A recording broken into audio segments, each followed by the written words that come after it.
This is video reflection for February the 27th. What is this? It's like a wad there. That's nothing. Okay, so I have a couple updates. Firstly, so this is going to be a long video reflection.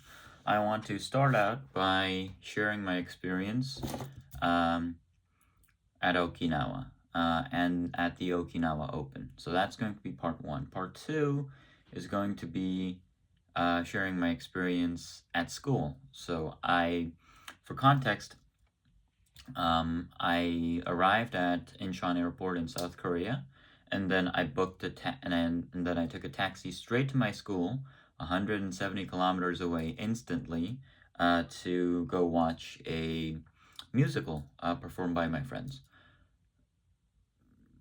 And I also ended up staying the night and also chatting with my friends and, I guess you could say colleagues. So I wanted to talk about that experience and juxtapose it, or not juxtapose, but compare it to my solitary experience being cooped up in my home for most of the time. Okay, I think those are going to be the two big parts of this video reflection. So let's start. What did we learn in Okinawa? Firstly, I learned that the world is a large place with a bunch of talented people. I thought I was incredibly good at face-offs, and I think that might be true to the extent of South Korea.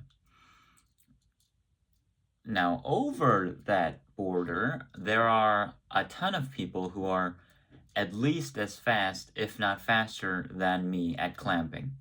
There are also dozens of people who are who have much better physiques to perform and win face-offs. And there are also dozens of people who have better technique than me at doing face-offs. So, I would say that was a phenomenal experience. It was a very important experience as well. I learned a lot.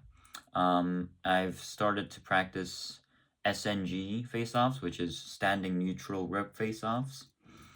Yeah, so I think it wasn't like I didn't learn so much philosophically, or I guess I didn't learn like a huge life lesson other than experience is a big factor in lacrosse, and that you have to, I guess you could say, be beaten down, and you have to lose a lot to realize that you still have a lot of room to improve. And also, it made facing off fun for me again. The thought of going against talented individuals and fast players or fast clampers, that really invigorated me, and overall it increased my enthusiasm for face-off as a I guess you could say subject or sport. Okay, so that's mostly what I learned in Okinawa. The other one is about integrity. I'm not sure if I definitely filmed a video reflection separately on this topic on the day that it happened, but I would also like to mention it again here because so I believe it was either on the second or third day, and I went with my entire team, right? So and this was like a semi-formal attendance, so we weren't going there to just have fun. It was more to learn and improve and reflect and evaluate on our skills and on our play styles. So I think that was that was the main focus of this expedition. And so we had to treat it as a semi-formal expedition, which I did. But some of, I guess, the other senior players were, a bit more laid back, a bit more relaxed, which I completely understand. They are much more skilled at lacrosse than I am, so I guess you could say they have a lower chance of being booted from the team. They are also eligible for drinking in South Korea, which would make what they did completely fine and legal. Yeah, but anyway, so they went out and had, I think, some soju's and some beers. No, no, they definitely had it, but I just don't know how much they had. And the director slash coach ended up finding out about it, and he really wasn't that happy about it, right? Because it's the semi-formal attendance that we were there for, and he wanted us to be serious about our performance. And the fact that they went out and had some alcoholic drinks, that doesn't really align with the somberness and seriousness the coaches were expecting. So I think the first one that I would like to mention, life lesson wise from the Okinawa trip, is integrity. And I'm not talking about integrity of the other players. I really don't care about their integrity. Their integrity is their problem. It's not mine. I don't really want to overstep boundaries and be disrespectful. And honestly, for the most part, I just don't really mind or care. I want to talk about my integrity. I have a couple of principles, um, and one of those principles is that I will never drink. That might change in the future, and I'm fine with it changing to some extent. But for the foreseeable future, my plan is to just not drink at all, because the line of, oh, this much drink is okay, becomes very, very, very vague and amorphous once you start indulging in alcohol, right? So, how much is it really just casual and relaxed alcohol, and how much starts to ruin your health and increase your body fat? So, right. I think a little bit of alcohol is fine. I've seen a lot of people indulge in alcohol to an excessive extent. I personally don't mind as long as they don't affect me in a negative way, as in hit me or curse at me. But I personally don't want to indulge in alcohol at all for the foreseeable future. That's my change. Future Jasper, if you're looking back at this and saying, what a brat child, I have nothing to tell you. But I was offered a drink, which, it happens. That's sort of the atmosphere of these team meetings. I was offered a drink. I wasn't forced or anything, ever. But, yeah, I didn't accept it because A, I'm not eligible to drink. It's illegal. And B, I don't want to drink because it would compromise my integrity. So that's a bit of a little simple itty bitty life lesson. Part two, mindset.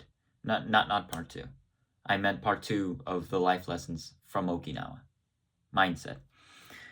During one of the games, I believe it was versus a team called Leonids. Their face-off he was fast. He was pretty fast. I believe he was as fast or maybe a bit faster than me. At the time, that's what I thought. Looking back, we were basically neck and neck. But I lost most of it. And the reason I lost was because I thought I would lose. Now, you might be saying, no, that's just you looking back and being salty or, being bitter. But no, because I did win. when I was forced to. Um, and I think it's really, these things really come down to who's approaching the confrontation with the better mindset, right? You never want to be arrogant to the point where you think, I'm going to win 100% all the time. That's arrogance. And that can bite you incredibly hard in the ass. So, arrogance is, let's just say, it's not ideal to have, but I would still prefer arrogance to having a subordinate attitude. And by subordinate attitude, I mean you just don't have confidence. You feel like you're gonna lose. You don't have any confidence. You're nervous. You're anxious.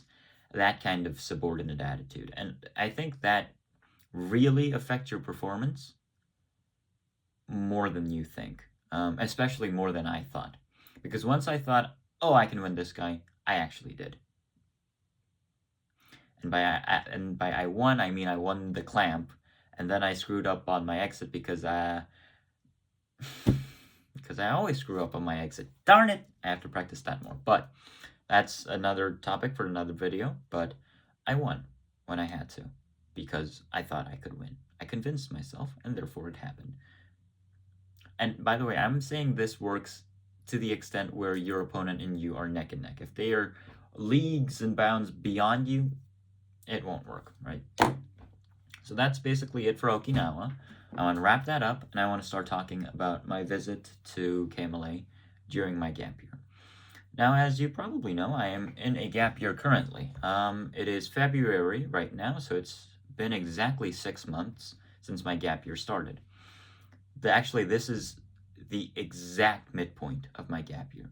And so far, I have been very happy with it. That's A. B. It has felt like forever. Time crawls by. It feels like forever. One of my seniors shared one of my seniors who graduated during COVID and went to college during COVID. He a few months back came back to KMLA and he shared this piece of experience. He said that when he went to college during COVID and he could only listen into online classes, he felt very cooped up, very lonely, depressed, and I get that.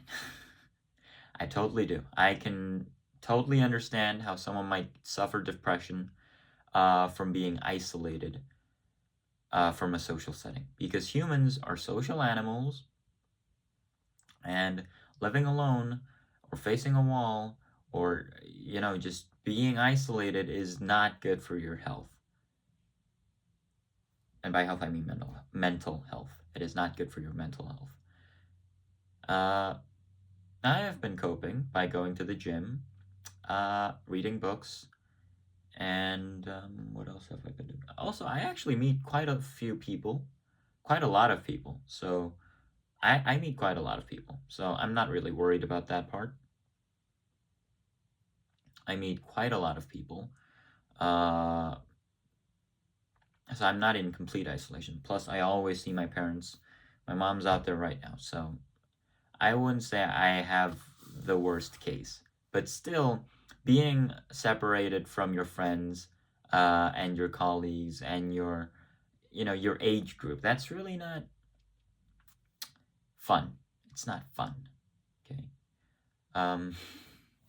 And so you can expect how happy I was when I got the chance. Well, not got the chance. I sort of made the chance myself. But when I went to my school to see the play, I paid about $200 for the taxi ride.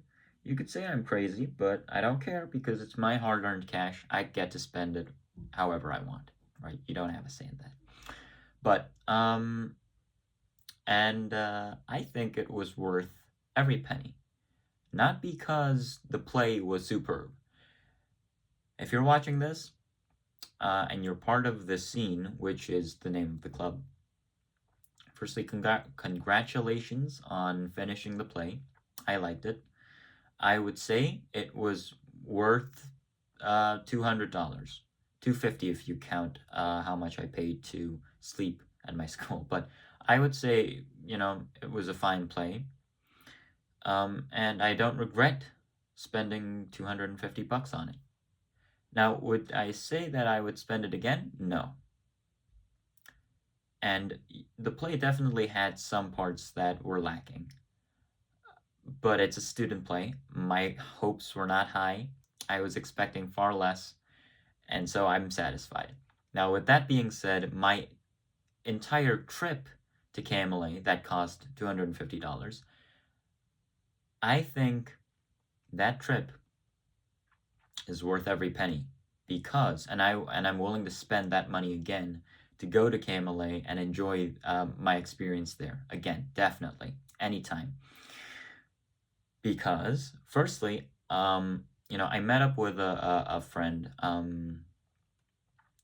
I haven't seen.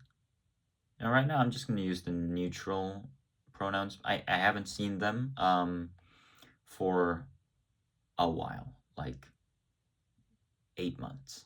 So that is quite the while. I have not seen them for 8 months, and we got talking because that's what you do when you see a friend. And I actually found a lot of very interesting topics and conversation points um, that I enjoyed talking to them about. It was very fun.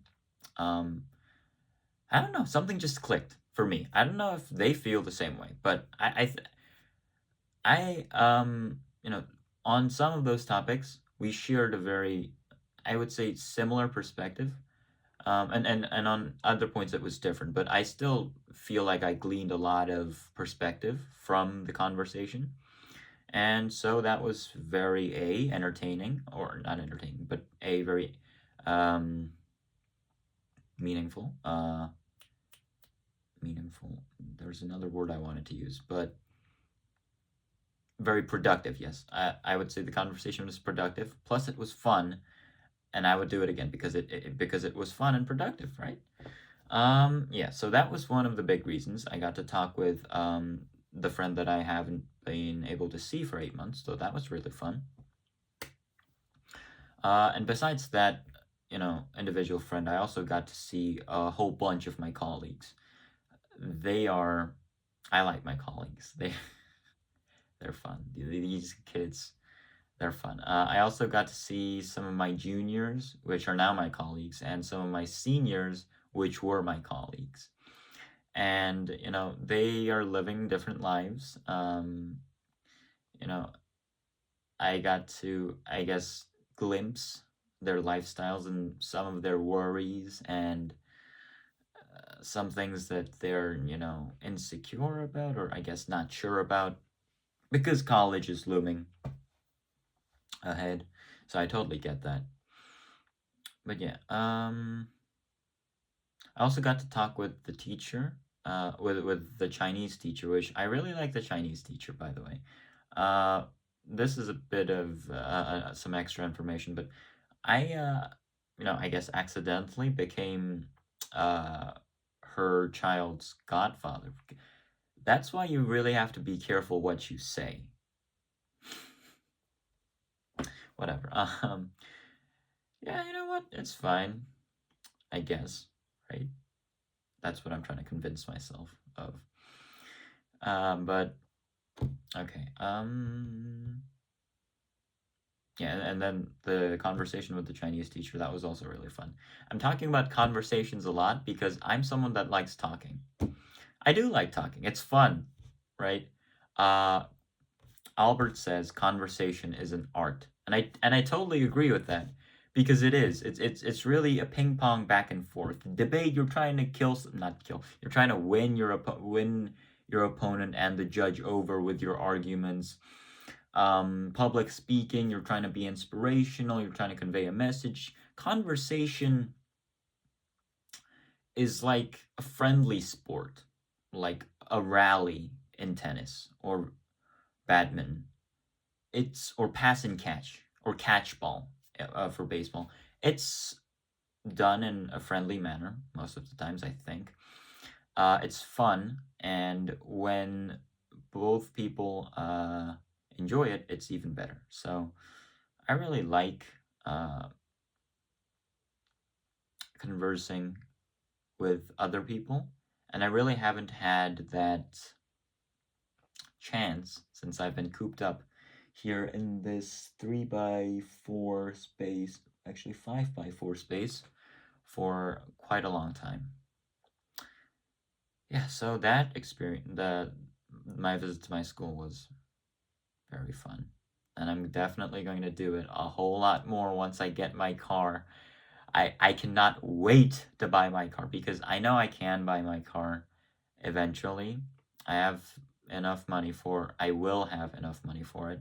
I'm going to get my driver's license, I think either in March or May. And yeah, it is going to be fun. It is going to be fun. I no longer have to pay $250 to stay at my school. I just need to pay 50, and I can go there whenever I want, however I want, in my car. The freedom to traverse is an incredible freedom. It's just uncomparable. I can buy what? A $3,000 headphone? The fuck are you gonna do with that? Listen to music? I can already listen to music on my phone with my earbuds on my computer. I can't, ride 170 kilometers somewhere with my phone, my earphones, or my computer.